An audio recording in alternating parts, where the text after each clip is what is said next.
Hello, my name is Skippy Mesereau, coach, former elected official, and lifetime public servant. Welcome to Healing Our Politics, the show that shows you, the heart-centered public servant and political leader, how to heal our politics by starting with the human in the mirror. It is my job to sit down or stand up with the best experts in all areas of human development, thought leaders, coaches, therapists, authors, scientists, and more, to take the best of what they have learned and translate it specifically for the public service experience, providing you actionable, practical, tactical tools that you can test out today in your life and with your teams. I will also talk to leaders across the globe with a self-care practice, getting to know them at a deeply human and personal level so that you can learn from their challenges and journey. Warning, this is a post-partisan space. Yes, I have a bias. You have a bias. We all have a bias. Everybody gets a bias. And I will be stripping out all of the unconscious cues of bias from this space. No politics, partisanship, or policy here. Because well-being belongs to all of us. And we will all be better served if every human in leadership, regardless of party, ideology, race, or geography, are happier, healthier, and more connected. This show is about resourcing you, the human doing leadership, and trusting you to make up your own damn mind about what to do with it and what's best for your community. So, as always, with love, here we go.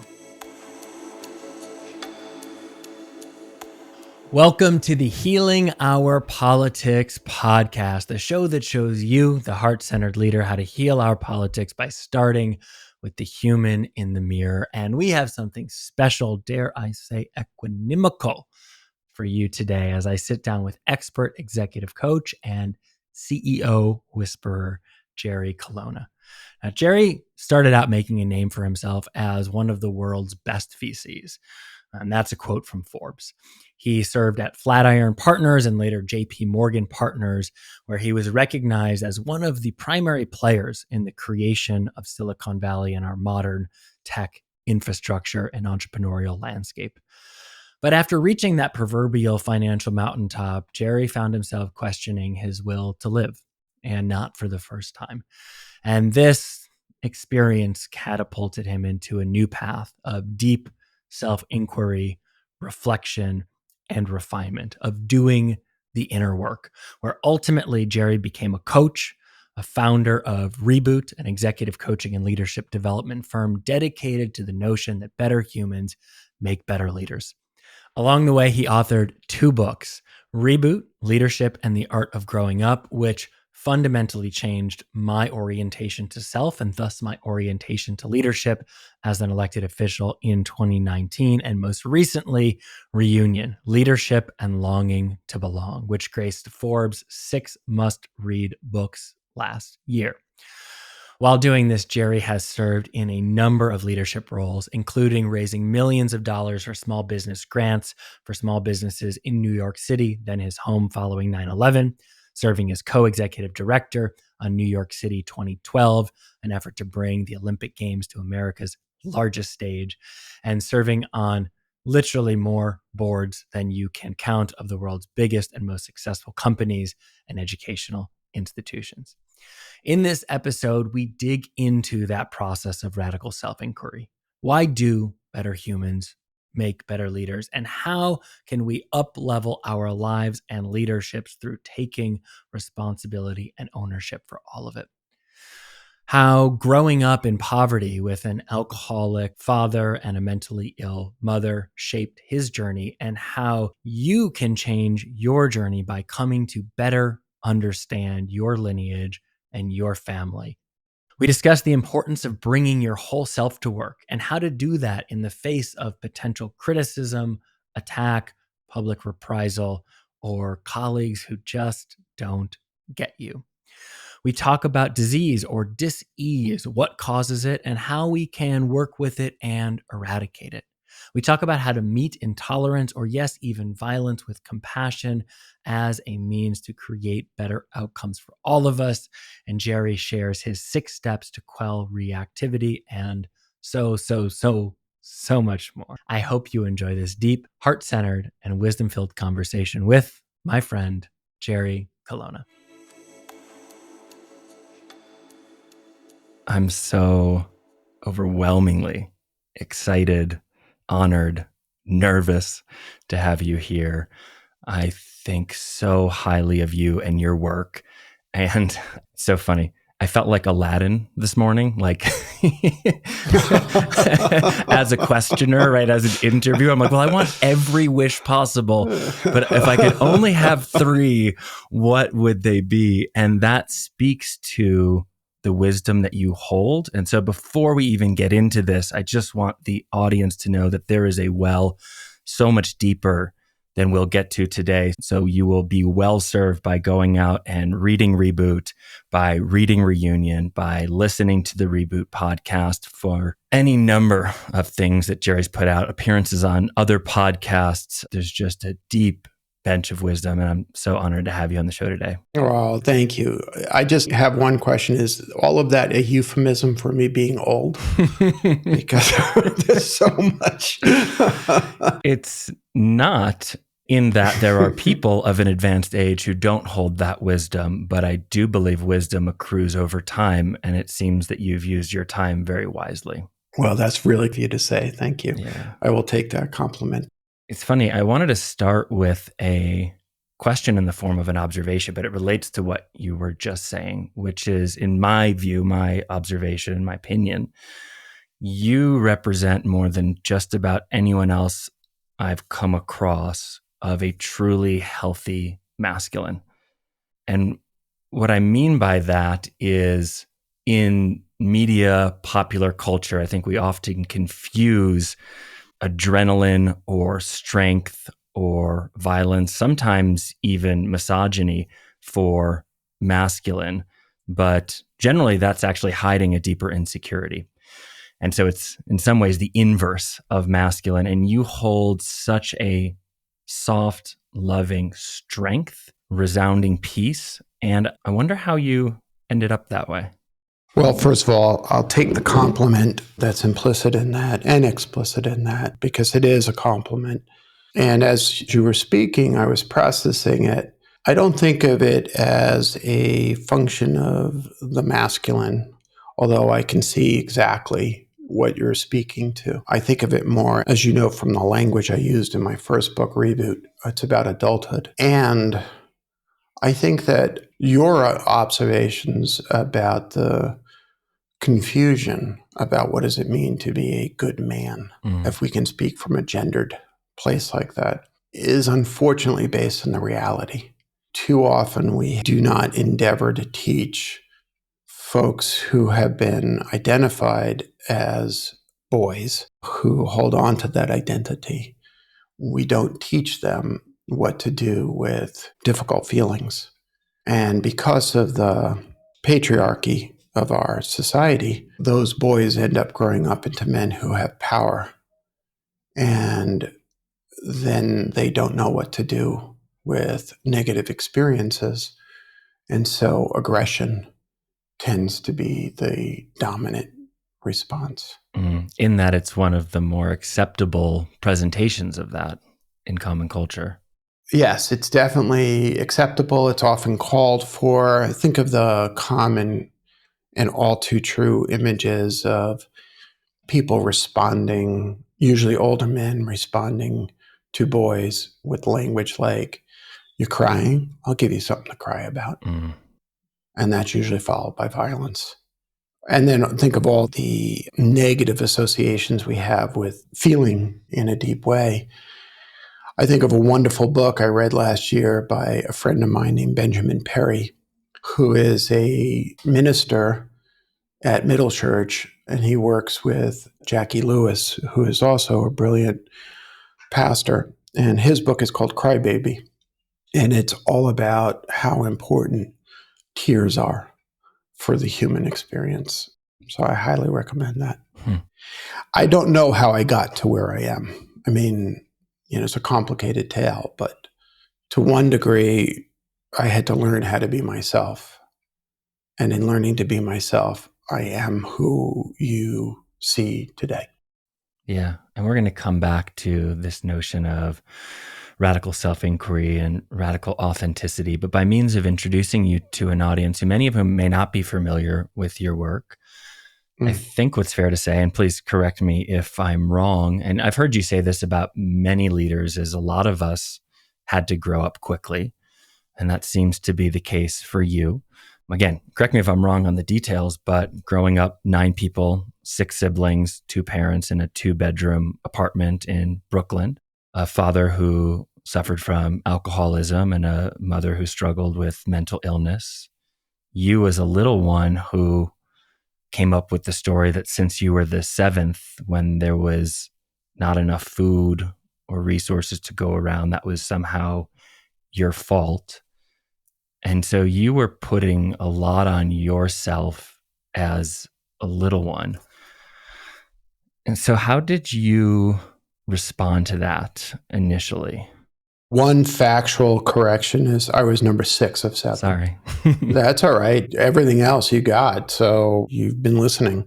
And I'll circle back to why that distinction is really important Yeah. into the way I hold myself. To be fair to all of my siblings, I think each of us were forced into an early parentification process differently. I think of, for example, my older sister, Mary, who is the oldest of my sisters. My oldest brother is Vito. He's the oldest sibling. Mhm.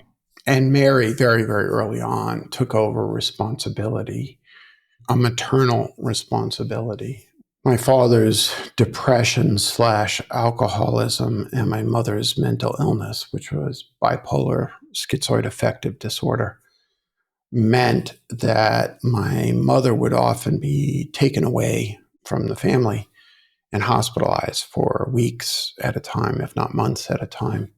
The first hospitalization that I experienced was at 3 days old.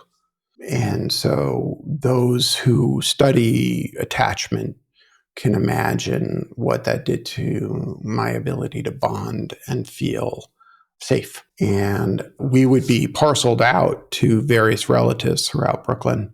My mother had 6 siblings herself, many of whom lived within walking distance. And so the siblings would be split up and sent to live with aunts and uncles or cousins or grandparents, that sort of thing. Until my sister Mary was about 13, 14, 15 years old. And she declared to my father that that was no longer going to happen Mhm. and that she was going to take responsibility. And so that process, it would still occasionally happen, but for the most part, it ended. I say all that because to reinforce the notion that each of us in one way or another experienced a kind of early parentification that you were talking about, which, yes, does track in strange ways to leadership.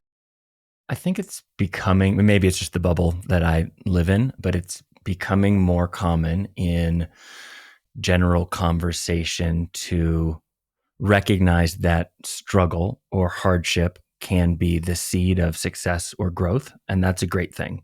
It's absolutely true. It's also true that if we looked at the standard outcome plot of people who grow up in challenging situations, those situations are more likely on average, given all the current inputs we have, to overcome us than for us to overcome them. And I wonder, and no need to share anything you're not comfortable with, but your other 6 siblings, I mean, you've crafted a beautiful career. You are well known. You're making a difference. How did that same environment result for your other siblings? You know, that's more of their stories to share, but I would say that each was accomplished in their own ways. Mm. Each responded in their own ways.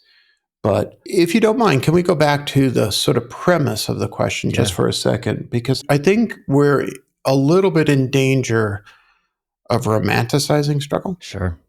And there are a couple of observations I would make in response to the setup. The first is, while I think it is true that there is a certain amount of increasing recognition of the relationship between, say, adverse childhood experiences and the strengths that can come as an adult. And again, I say that with some caution that we do not want to romanticize trauma, because it actually makes it small and it sends a very mixed message for people to process. But I want to recognize too that we have had archetypes certainly in all of the wisdom traditions around which that I'm aware. We have archetypes of the wounded leader, the wounded healer, for as far back as we have been telling ourselves myths and stories. And I don't think that there's a new discovery here. I think, like so many things, there's a kind of rediscovering of the power. If you look at Odysseus, for example, or Aeneas, to speak about Greek and Roman poetry and mythology, we're talking about wounded men. The Aeneid begins with, I sing of arms and the man. And it's a story of war. But it's also a story of love, his pursuit of Dido. If you think of the Bhagavad Gita, it is a story of wounds. Beowulf is a story of wounds. I think that there's something inherent in the human condition.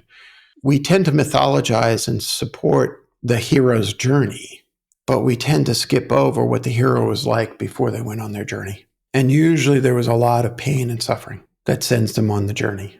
I mean, even the story of the Buddha waking up to the reality of birth, old age, sickness, and death.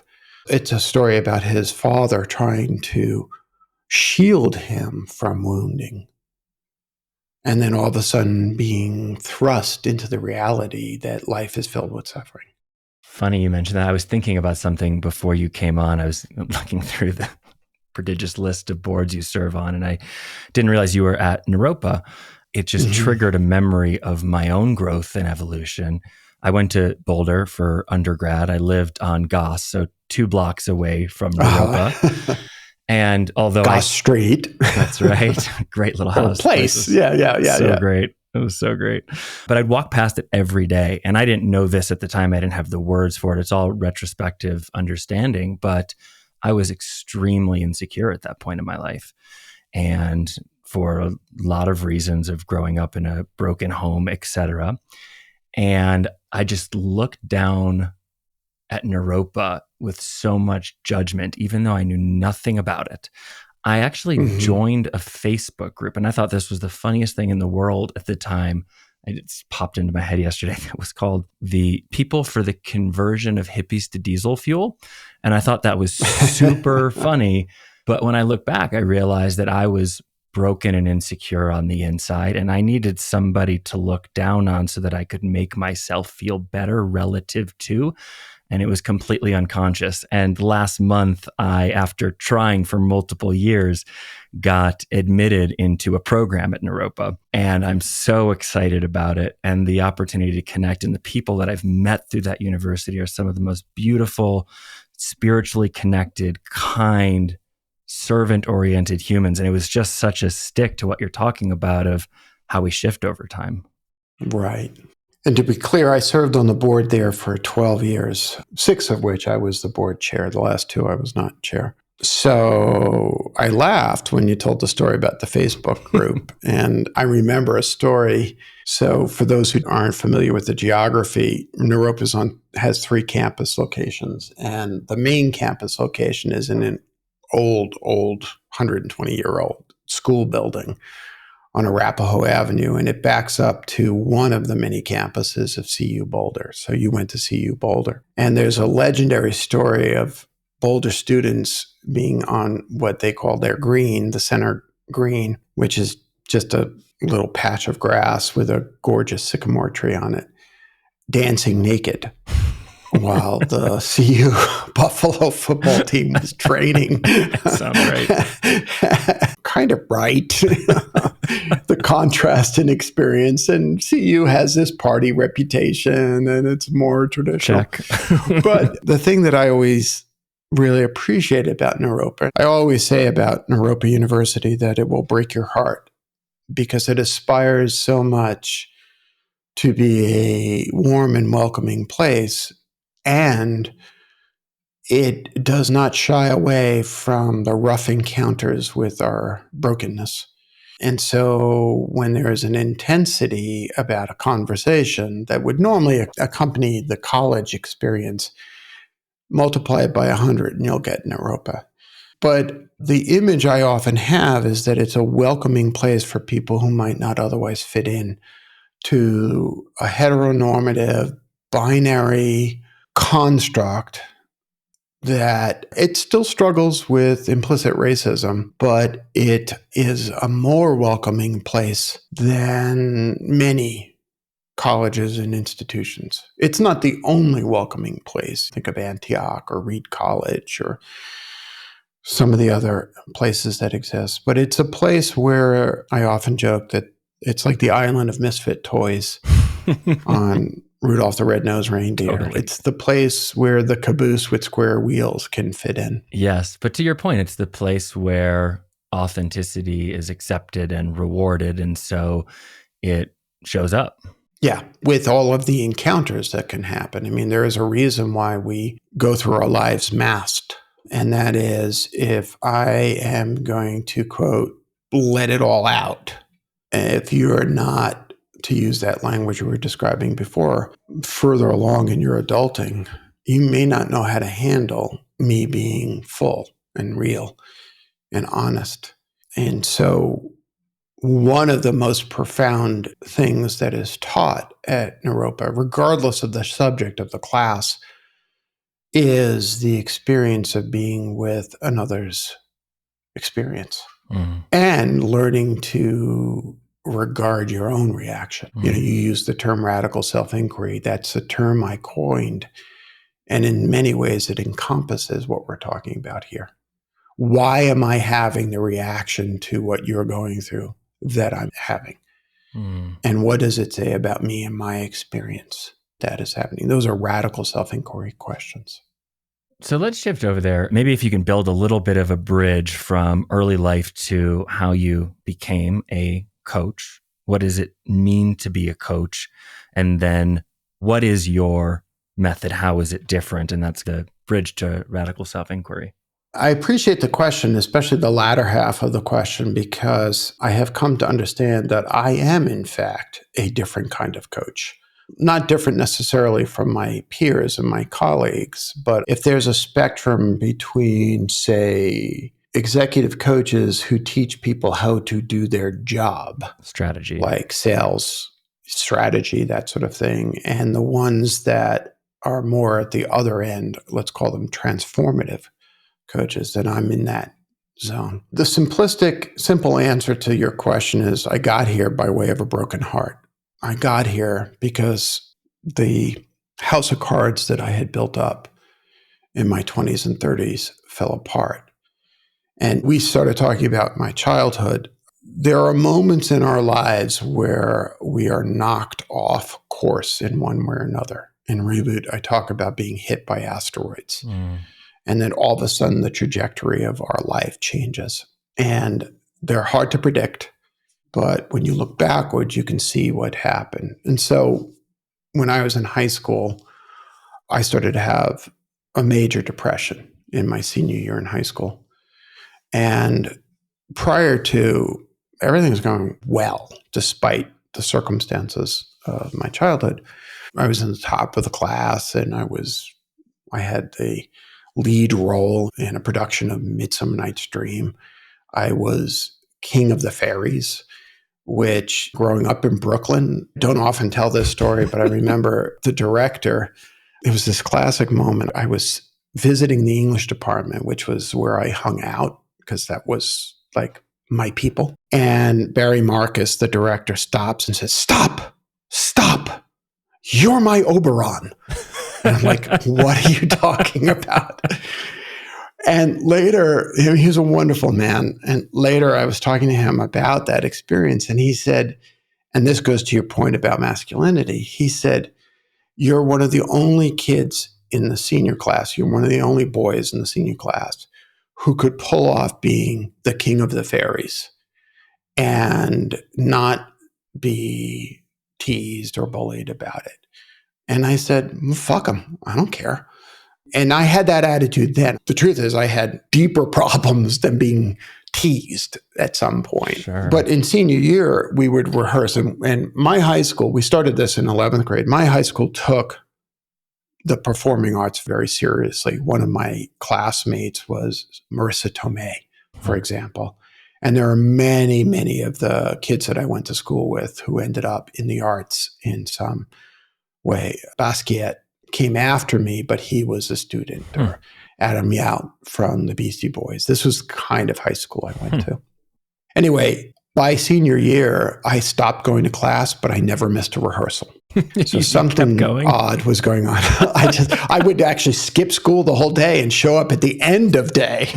I would go to Coney Island all day, and then I would show up at 3:00 and go to rehearsal, which confused everybody. Like, what the fuck is he doing? I like that they let you do that back in the day. They thought, yeah, that's fine. Keep coming. Well, what it was, Skippy, was that I was one of those kids I was a good kid. And so what was going on was literally I had very patient teachers who would say, not, you're a truant. They would say, what's the matter with you? Which is actually, by the way, the right question to ask. Anyway, first semester, freshman year at college, the depression got so bad that I also had another play, which I went to rehearsals but didn't go to class. And I ended up attempting suicide. January 2nd, 1982.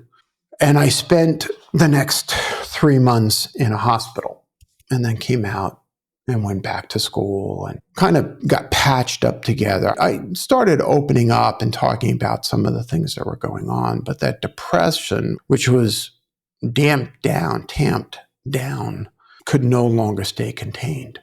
And I got myself together and I went back to school and I started doing well in school. And then I got a job and met the woman that I ended up marrying and becoming the mother of my children. And we had our first child when I was 28.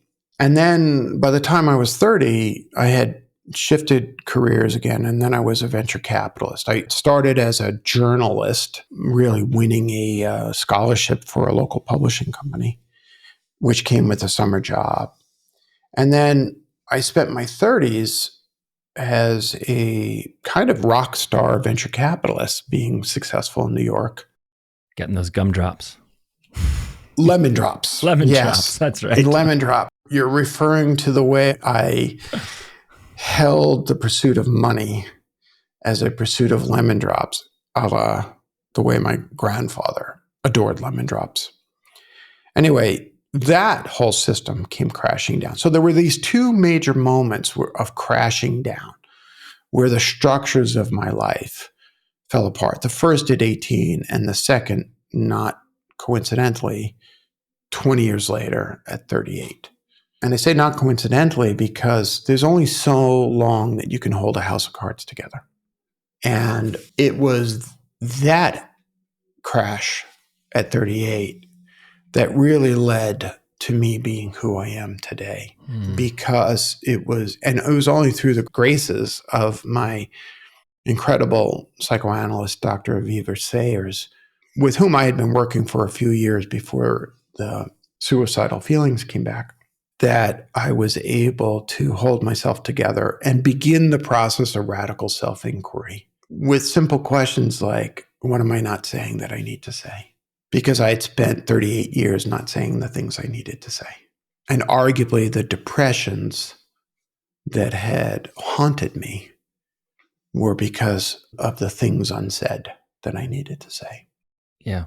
There are, and I've been one of them, innumerable leaders in the public sector, whether they're elected officials or staffers or working in nonprofits, who I imagine listening and knowingly or unknowingly finding themselves in a similar place, different but similar, to where you were at 37. Outwardly successful, have a title, were driven into their work by something compelling and meaningful, but find themselves quietly struggling internally, overwhelmed, fearful, depressed, anxious, insecure, all those and more. And I wonder now, knowing what you know and having experienced what you've experienced, if you were to run into your 37-year-old self somewhere in New York. Your older self recognized what the younger self didn't recognize about their position. How might you meet that version of yourself? What might you do or say or counsel, if you would at all?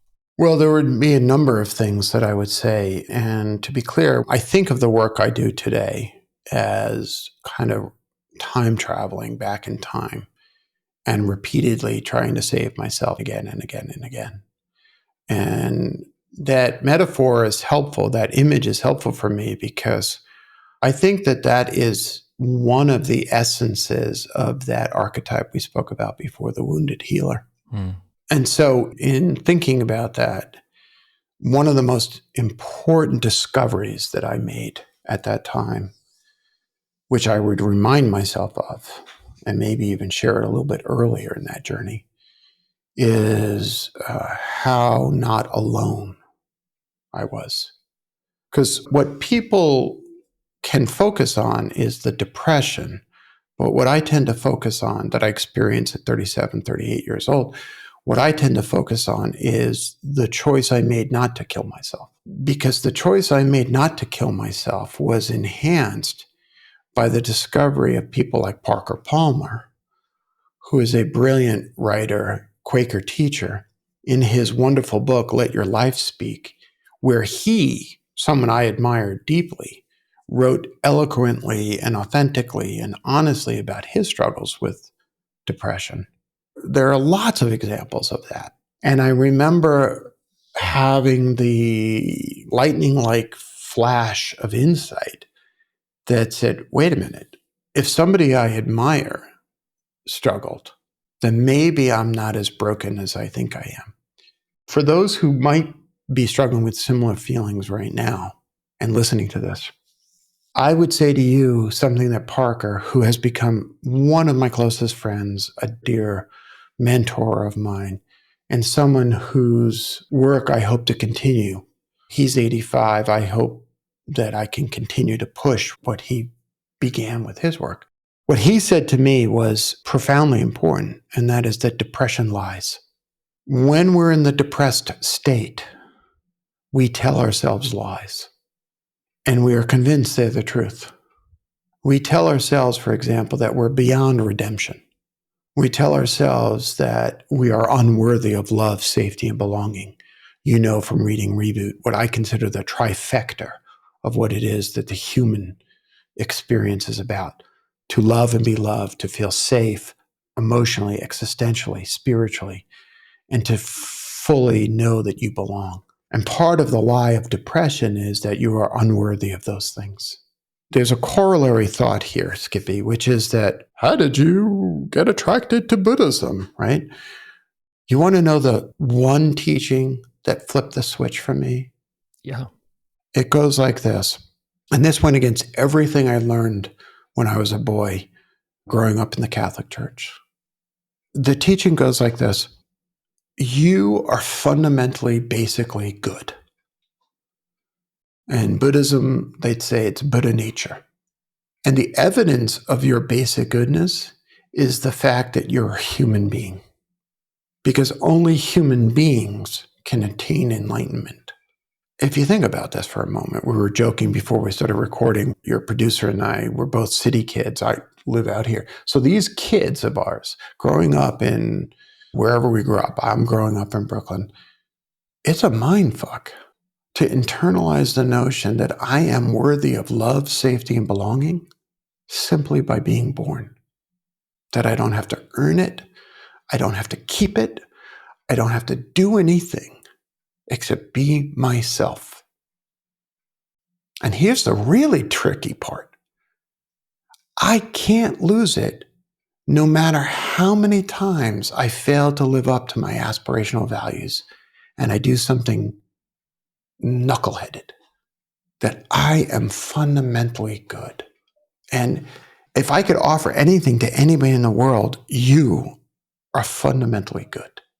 I've been fortunate enough to have a handful of moments, key moments in my life, where I've been able to not just know what you just said, but know what you've just said Right. at the cellular level without any question of doubt. That is absolutely true from end to end in the universe. And even having had those experiences and being able to go back to them in meditation or visualization, the tendency for me is as life comes back in, I can tend to forget Mm-hmm. and fall back into Mm-hmm. patterns of I must do to be good enough. I must perform to be good enough. I must achieve to be good enough. I must make this much money or whatever the external validator is. And so it's a Mm. struggle. I imagine, I don't know if this is true, but many people have not yet had the first moment of knowing that's true. How do you work with clients in this case to work back through that process to unearth that truth and not just unearth it, because knowing it is not the same as knowing it, to embody it? What comes to mind is the experience that I had after my first book, Reboot, came out, which was July of 2019. And I wrote about this in Reunion. There were so many people from such a wide variety of backgrounds who came up to me and said, in one form or another, your story is my story. That it was a really confusing moment for me because I thought in writing Reboot, I was writing a book about leadership. But the truth is, my unconscious had another plan altogether, which was I was going to write a book about being human and becoming an adult. And what does that mean? They're synonymous, right? And so, I mean, right. Well, that was an insight that I gained actually while writing the book, was a that's very realization of interesting. that. Yeah. Huh. Yeah. That's very interesting. And so, to the point, I think that this experience of questioning are deserving of love, safety, and belonging is one of those universal experiences. And you asked, how do I work with a client in that regard? The primary method is to normalize the experience Mm. because the mind does something really terrible. It says, I feel terrible. Whatever the I is, right? I feel terrible. I feel anxious. I feel depressed. I feel all of these negative emotions. And then the story making starts. And the story is, I feel anxious because I'm broken, Mm. or I feel badly because I did this bad thing. And when you begin to open up, and when someone like me who might have power projected on me because of the meat sack of me, I'm white, cisgendered, straight, male, right? In this society, with all that gets projected onto me in that way, when I can stand up and say, I question my own worthiness of love, safety, and belonging, while still maintaining space for the other person, then something magical starts to happen. I would call it community. We are together in our struggles with being human. We are together in questioning these things. And I think that makes it a little bit lighter for people to work with. So that's one of the things that I would do with a client. And now a quick break from our sponsors, and we'll be right back to the show.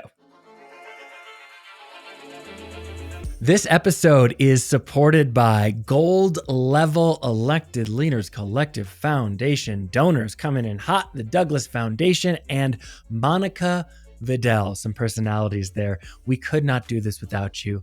Thank you. And if you want to hear more of this content, you too can support us by going to electedleaderscollective.com, clicking the donate button, and receiving that delicious, delicious tax benefit. The Healing Our Politics podcast is brought to you by the Elected Leaders Collective, the first leading and most highly recognized name in mental health, well-being, and performance coaching for elected leaders and public servants, designed specifically for you. Now, don't be fooled by the name. The Elected Leaders Collective is not just for elected leaders. It is for all public servants, staffers, volunteers, government, nonprofit, whole organizations. This is for you. If you are filled with passion for improving your community and world, but are tired, as I am, of the anger, stress, and vitriol, if you find yourself banging your head against that same wall, struggling with the incoming criticism and threats, arguing with colleagues who are supposed to be on your team, and questioning if it's even worth it anymore, then the Elected Leaders Collective programming is specifically for you. With the Elected Leaders Collective, you will learn to become a hashtag political healer, building the authentic, unshakable confidence and courage to stay true to yourself through the anger and pressure, while cultivating the open, empathetic mind to meet others with the curiosity, compassion, and kindness necessary to respond to threats, improve challenging relationships, de-escalate conflict, and bring people in your community together to solve real problems and get shit done. You'll reduce stress, anxiety, and overwhelm and become a more effective leader while having time for your family, yourself, your health, and your wealth, sleeping well at night, and showing others they can too. Now that's leadership. Healing Our Politics listeners receive 10% off all Elected Leaders Collective services using the code hashtag political healer. Use it today and become one of the brave political leaders healing our politics. Use code hashtag political healer by going to www.electedleaderscollective.com and starting today. That's www.electedleaderscollective.com and starting today. I am not responsible for my colleagues' inner state, but I can, by properly deploying the power that I have to create space for them, I can make their experience a little bit easier, a little bit lighter. So if we broaden the definition of better leadership beyond, say, I know that you are drawn to the world of civic leadership. What if we measured political success not by the adherence to or the maintenance of power, but by the changes wrought in society to make the lived experiences of those we are privileged to lead marginally, if not significantly better? Yeah. What if we had the highest graduation rates of high school? What if we had a society that valued life throughout its entire journey, or the health and well-being?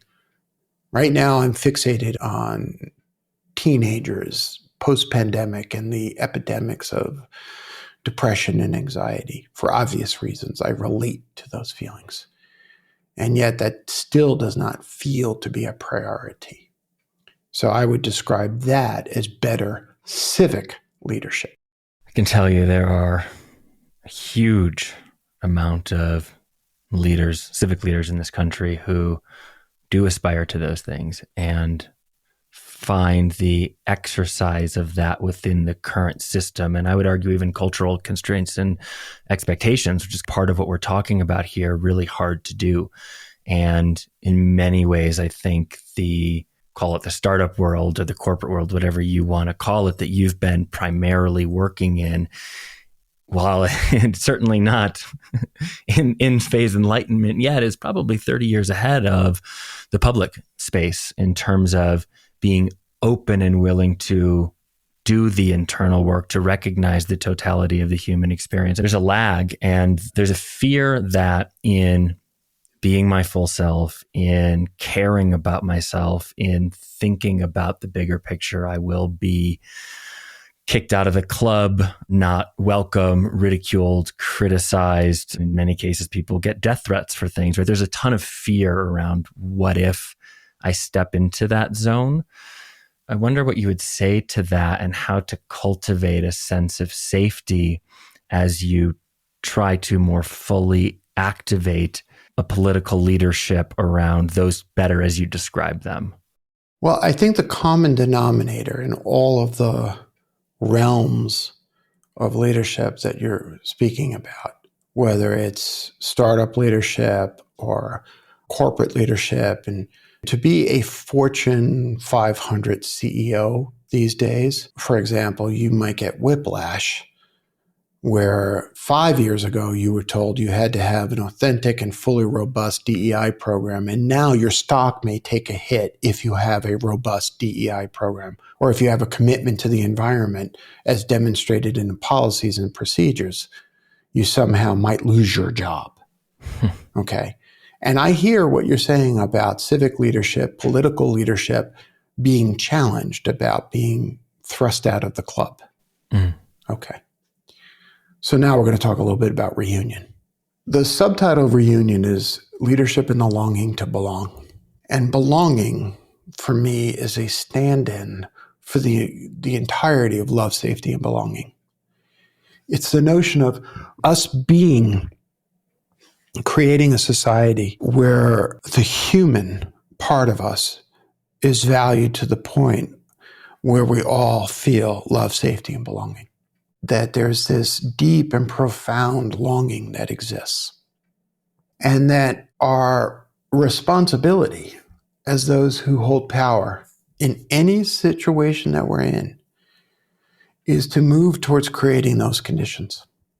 And I say this very specifically, move towards, not necessarily succeed. Because unfortunately, we will fail. We will fall short.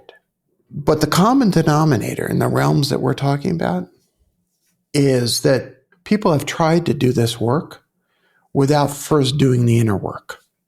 And this brings it all the way back to Reboot and radical self-inquiry. I'll give you a perfect example of what I'm talking about. So my famous question from Reboot is, how have I been complicit in creating the conditions I say I don't want? Super powerful question. It's probably sent 100,000 people into therapy, just putting that question out in the world. The corollary question, the follow-on questions that I wrote about in Reunion are, how have I been complicit in and benefited from the conditions in the world I say I don't want to see? Now that starts to speak to privilege, but the follow-on question to that is most important.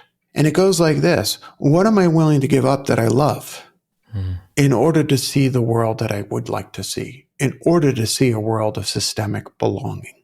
And the reason that's really important is it requires radical self-inquiry.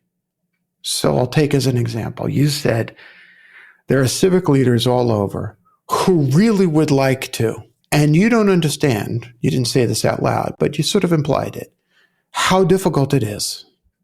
And I want to acknowledge it is fucking hard.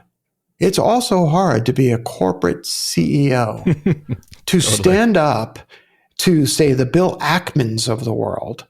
The question is, are you willing to give up membership in the club? Okay, James Baldwin, in a brilliant essay called The Price of the Ticket, and he spoke about the ticket to whiteness for the children and the immigrants, the descendants of immigrants from Europe, especially Southern Europe, Southern and Central Europe, and their movement to the United States and into the hallowed ground of whiteness. The price of that ticket was to be disconnected from your own ancestors and your own past and your own experiences. Now, we talked before about adverse experiences being, in a sense, a kind of rootedness in who we really are. What I write about in Reunion is the fact that by disconnecting, changing our names, adopting attitudes, melting into the melting pot, if you will, it's joining the club, if you will. We have to be willing to be thrust out of the club of safety in order for us to, at least for me, speaking personally, in order for me to look myself in the eyes and say, I did my best, I have to be willing to lose every one of my clients, every access point to that club. You know that club, the white, cisgender, straight male club. Member. I have to be willing to lose all of that for me to be the better human that I'm called to be. There's such a tension between ideas here. Playing the momentum game, jumping around here, going back to your depression, suicidality, it's this separation, this isolation that drives that. We seek belonging, the recognition that we are all human, that we're all in this together in our diversity, and we got to be willing to let that all go to find it. I wish there was a wisdom tradition that spoke about the dangers of attachment. Oh, right, Buddhism. But really, that's what you're talking about, is that tension. We have to be willing to lose it all in order to have love, safety, and belonging, to exist in a society.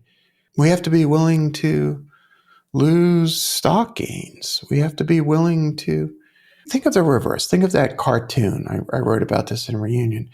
That silly New Yorker cartoon with a guy sitting there with the remnants of a suit, sitting around a fireplace with a bunch of kids, where he says, but for one brief shining moment, we had record-breaking EBITDA. Right? It's a picture of dystopia. We have to be willing to let go of record-breaking EBITDA to not end up in dystopia. Yes. And this is going back to the conflation you highlighted, which is true because I get tangled in this web as much as anybody. The headlines that drive people, and this is my observation, this may be wrong, and please correct me, but the headlines that seem to drive people to work with you who are successful CEOs are the headlines I see that, Jerry helps people raise the bottom line by making them cry, right? We always go back to this external justification for it.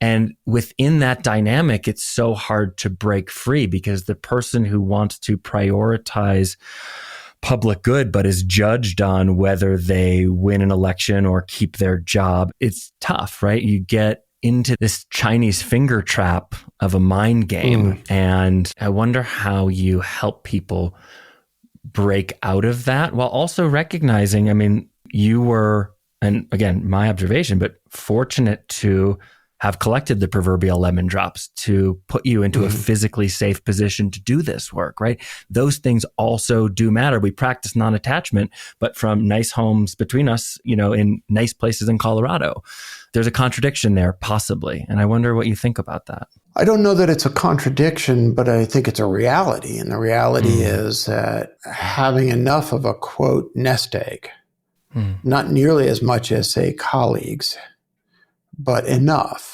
gave me a privileged position from which to first do the inner work that I spent 20 years doing, and then trying in these last few years to connect that inner work to an outer work. What is my obligation as an elder? Because that's how I see myself right now. And I acknowledge that there's a certain amount of physical safety that exists in the fact that I earned a certain amount of wealth. And I acknowledge that much of that earning came about because of the meat sack that I have and the way the world responded to that. Those are true. When I was preparing the book, I was just talking to some of the folks in the marketing team. It was just about a year ago. And Skippy, I think you and I met 11 months ago, right? Yeah. In May at Summit at Sea. And we were talking about, okay, what's going to happen when you go out into the world and you start poking this bear, Jerry? And I was fully expecting all sorts of pushback from the left and from the right. The pushback I expected. You did a good job. Yeah. but the pushback I expected was, you're a traitor to the race. The pushback I got was, I disagree that a business person should be focused on worrying about whether or not there's belonging in the organization. I can argue with that. The pushback from the left, which I expected, was more along the lines of, you're not doing a good enough job speaking. Oh, here you are as a privileged white male speaking about things like equity or the lack of equity or lack of inclusivity. And what I got in a couple of instances was, who are you to speak of these things? And my response was, who am I to not speak of these things? Because there is a responsibility that we all have to speak of these things, whether or not we have the privilege, right? Because if those of us who experience power as a result of privilege choose not to speak, then our silence is complicity and maybe even be perceived as assent, that we agree that, as we were saying before the recording started, that babies should be shot for ideology. Because that's the world we're in. People are killed in a nightclub because of who they love and how they love. Worshippers are gunned down in temples because of how they respond to the divine. Who are we to not speak about these things? How dare we stay silent? Argue for those of us who are in the public space, whether we are police officers or directors of sustainability or mayors, Congress people, we do have a responsibility to prioritize belonging, because without belonging, there will be no system for our quote unquote team or our quote unquote best policies to work within. The system of democracy is one that requires divergent ideas. That's what makes it unique from autocracy or fascism or communism, is a diversity of ideas. And we have to be able to see those who have different ideas as human beings, as the same, so that we can work together. Because when we stop doing that, and there are examples on the left and the right throughout history, this is not something that happens in one side of the political spectrum. When we exile those who think differently as others, it ends in catastrophe and societal collapse for whatever country it's in. And those who remain do not reap the spoils. They're sitting there in the ashes with the EBITDA guy. Yeah. So I agree with everything you've said, and I take it one step even further. Because the call to support democracy with divergent ideas reminds me a little bit of the call to do the radical self-inquiry inner work as a foundational component of good financial outcomes. Mm-hmm. And I want to be very clear. Those are true, by the way. But the call to do the work that we're talking about comes from a morality. And I'm an old fart. I'm 60 years old, getting older by the day. Most of us are. And let's hope. And I think it's okay to call forth the better angels of our nature. I think it's morally responsible to do these things, even if it doesn't improve our bottom line. Mm-hmm. I think that we have a moral responsibility to speak because we're human beings. I think it's because it's a manifestation of our basic goodness, our Buddha nature, to stand up against injustice, to stand up against suffering. And if to do these things, we inherently take risks, well-placed risks, I would suggest, what do we stand to gain? What is the reason to do this work? When you look at the people you've worked with over decades now, or close to decades now, what would they reliably report as the benefit? We spend a good amount of time talking about depression. Yeah. We spent a good amount of time talking about, let's break down words, dis-ease. I remember many years ago, I did an appearance on a report for CNN called Mostly Human, in which I was interviewed about the prevalence of depression in Silicon Valley. And afterwards, the head of learning and development for a very large software company called me and said to me that healthcare claims for anxiety and depression amongst the children of this company's senior executives have been up 35-45%. And I would argue that one pathway to alleviating that suffering is for people to lean into the work that we've been talking about. So I think that that is one of the benefits, one of the outcomes. But now I'm going to say something even challenging. We're supposed to do the right thing even if it doesn't benefit us. And that's the reality. Yeah.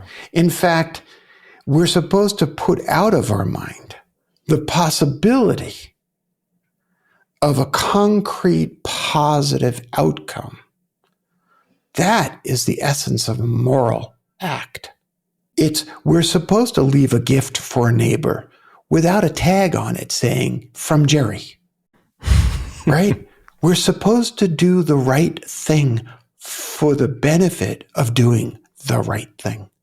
Yes, and I would not even argue, I would just reflect experientially that in my own life, when I've chosen to make decisions of integrity, conviction, openness, even when those were challenging, requiring saying something hard to a loved one, for instance, or supporting something that I knew would be a loser at the polls, when I've been able to fully be exercised in my morality, taking your word, probably not one I would use, and integrity, definitely a word I would use.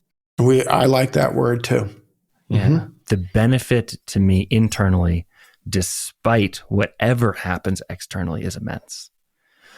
This sense of fulfillment, ease, energy, simultaneously, what you might think of or talk about as equanimity, is hyper present.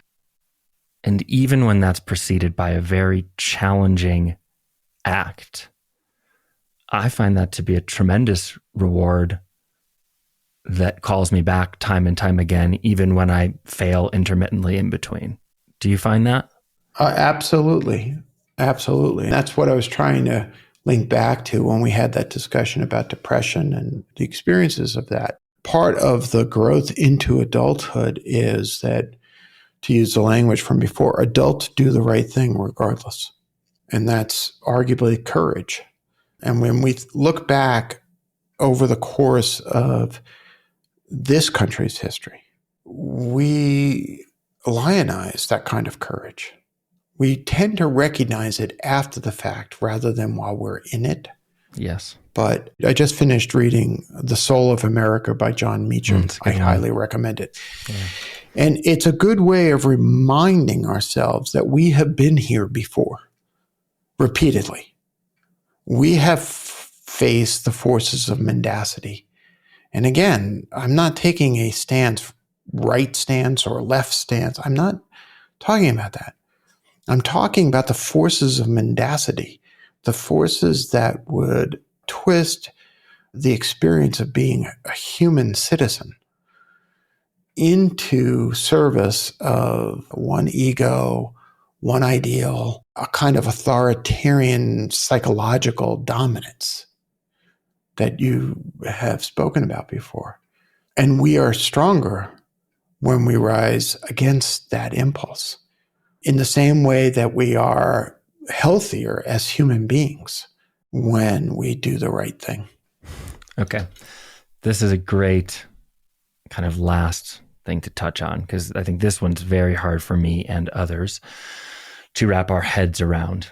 You talk about the ending of othering, of universal belonging. And then there's also the call to fight against these forces. And I'm curious how these things can live in concert. I've observed this candidly when I lived in Boulder, is the place that I saw it the most. People who outwardly extolled the importance of acceptance, no human being is illegal, etc. But, I would never date a conservative. I can't talk to them. They're a blank supporter. And it's like, okay, so we're open-minded to everything but people who disagree with us. Got it. And so often those forces, let's just look back in history to defangle any biases. I'm a Jewish person. I grew up in a fairly Jewish community, many Holocaust survivors there. But when I think back to those times in Germany, and I'm in my heart, I can't think about the people who were so broken's not the word. None of us are broken, but we're so affected by life in a negative way that their reaction was to perpetrate that cruelty outwards in such a horrific way. And those people must have felt exceptionally separate. And so fighting against them is only going to reinforce that feeling of separation and drive the behavior. And yet it's hard to open one's heart and love and bring in those you're fighting against simultaneously. So it's a very long question / observation, but how do you make sense of that? There are a couple of teachings I would bring your attention to, a couple of wisdom traditions that help us in these times. And the impulse to meet violence with violence, for example, is quite human. The impulse to meet intolerance with intolerance is quite human. I would bring your attention to loving kindness, the Buddhist concept of loving kindness, and best articulated by my teacher Sharon Salzberg in the book, Loving Kindness. And there is a really, really difficult meditation that she teaches in which we seek to send loving kindness to people, right? And we start off with the people that are easy to send it to.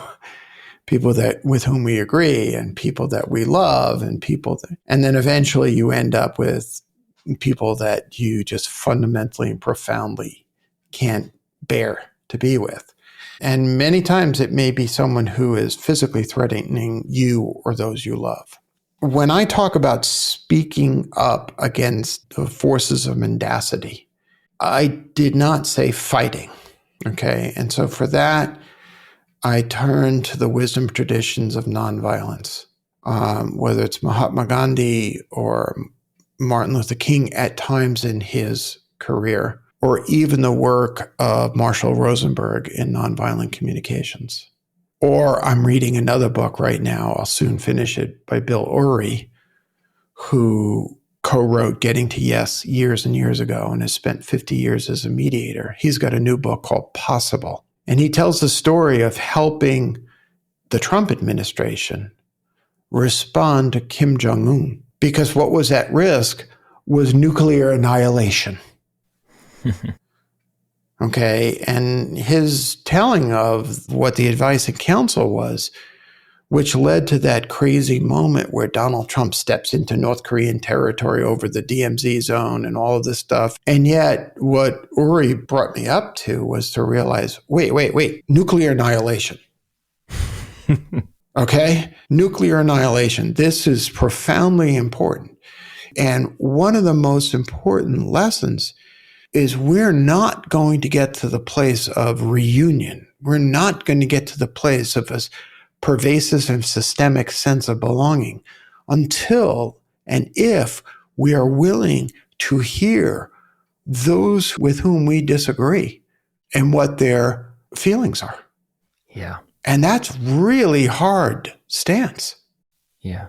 This is why it's critically important that we do that inner work, so that the house of belonging that we endeavor to build is built on a foundation of what is my reactivity? What is my aggression, right? Because it's just as aggressive to annihilate a conservative person because they're conservative as it is to annihilate a progressive libtard because they're progressive. Yeah. Just to make it specific, and we'll link to so many amazing resources that you've mentioned in the show notes, but to make that specific, let's imagine there's a school board member. School boards are very hot button right now. People care a lot about their kids and they have very different opinions on what their kids should learn. And this school board member is at a meeting and somebody's coming in to give comment. And from the moment that comment starts, their internal proverbial hair is on fire and they are just having a huge reaction to this person. What do they do with that energy to get back to the place that you were talking about? Breathe, take a breath, ascertain and discern whether this threat that you're feeling is as existentially threatening as it feels. Dial down the reactivity. Dial down the judgment. Lean into the possible understanding that person loves their children as much as you do, and that their interpretation of the world of threats to their child is what's leading them to be at that microphone, saying the things that you profoundly and fundamentally disagree with. Because here's the thing, polarization does not create a world of unity. I mean, it sounds obvious when we say it. Yes. But harden not your heart. And I get it, it's hard. But that person at the microphone has Buddha nature. Even though the words they're using just feel so offensive, feel so threatening. And yes, it's unfair because you're going to be asked to do this work and not be met by someone, quote, on the other side who's doing the same work. That is true. And what do? Sit back and wait for everybody to be a better human before we attempt to be a better human ourselves? You're going to be waiting a while. You're going to be waiting a while. That's right. I love that. So 5 simple steps is what I heard when we're feeling that sense of reactivity. Connect with the breath, calm the internal nervous system, check in with the threat. Is this as big as I think it is? Be aware of the judgment that you're holding. Find compassion for the other person and find a tether of shared humanity. And from that place, exercise curiosity. It's kind of how I heard that. That's it. You got it. That was better articulated than what I said. It's really good source material. So final question, same one that goes to every guest, is our audience are not passive observers. They are the proverbial humans in the arena. And if you could leave them with just one thing, one quote, one practice, one idea, one task, one anything that would best resource them to be a vector for healing our politics by starting with themselves, what would you leave them with? Well, the first thing I would actually convey is gratitude. Mm-hmm. This is hard work, and I appreciate the work that you do. The second thing is, and I would quote Rabbi Tarfon from the Talmud, and I quote him in Reunion, and that this is really important to recall. And what he wrote millennia ago was that it is not ours to complete the work, but neither are we at liberty to neglect the work. There's so much wisdom in that statement and so much hope in that statement. And what the rabbi taught gives us the ability to understand that we may not succeed, but we're called to do the work anyway. And I think that that's really, really important because what we're talking about is changing hearts and minds. It may take generations, but we have to do the work regardless. Beautiful. If people want to find you, find the coaching programs that you run, the books, anything you would like to lead people to, website, social media, or otherwise? Yeah, you can find out all things Jerry related, but more importantly, Reboot, the company related at reboot.io. We're on all the socials there as well, Instagram, Facebook, blah, blah, blah, LinkedIn, whatever. But the important thing is that we have a ton of really great free resources that we make available. We have courses, we have books, we have things that are available to people so that they can go deeper on some of this work. And you can find that all through reboot.io. Thank you, Jerry. Thank you so much for your time. It has been really a blessing to have you here. Your work, how you show up in this world, have really been a blessing and continue to be a blessing in my life. So thank you very much for that. Thanks for having me, Skippy, and thanks for being such a willing co-conspirator. Guilty as charged. Let's go. Thank you so much for joining us today.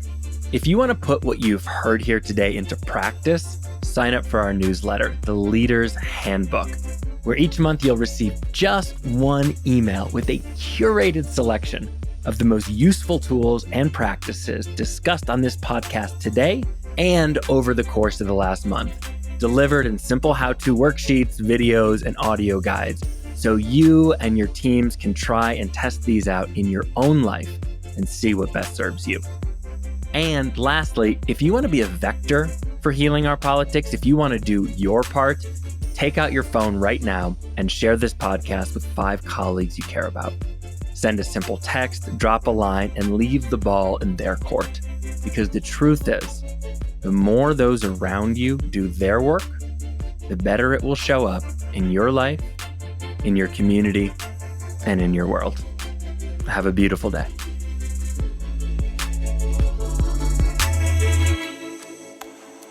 The Healing Our Politics podcast is brought to you by the Elected Leaders Collective, the first leading and most highly recognized name in mental health, well-being, and performance coaching for elected leaders and public servants, designed specifically for you. Now, don't be fooled by the name. The Elected Leaders Collective is not just for elected leaders.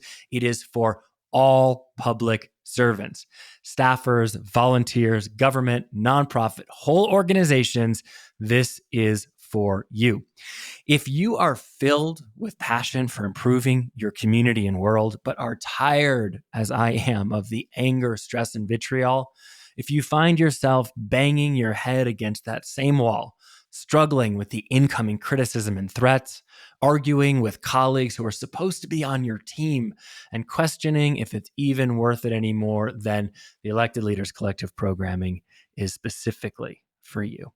With the Elected Leaders Collective, you will learn to become a hashtag political healer, building the authentic, unshakable confidence and courage to stay true to yourself through the anger and pressure, while cultivating the open, empathetic mind to meet others with the curiosity, compassion, and kindness necessary to respond to threats, improve challenging relationships, de-escalate conflict, and bring people in your community together to solve real problems and get shit done. You'll reduce stress, anxiety, and overwhelm and become a more effective leader while having time for your family, yourself, your health, and your wealth, sleeping well at night, and showing others they can too. Now that's leadership. Healing Our Politics listeners receive 10% off all Elected Leaders Collective services using the code hashtag political healer. Use it today and become one of the brave political leaders healing our politics. Use code hashtag political healer by going to www.electedleaderscollective.com and starting today. That's www.electedleaderscollective.com and starting today.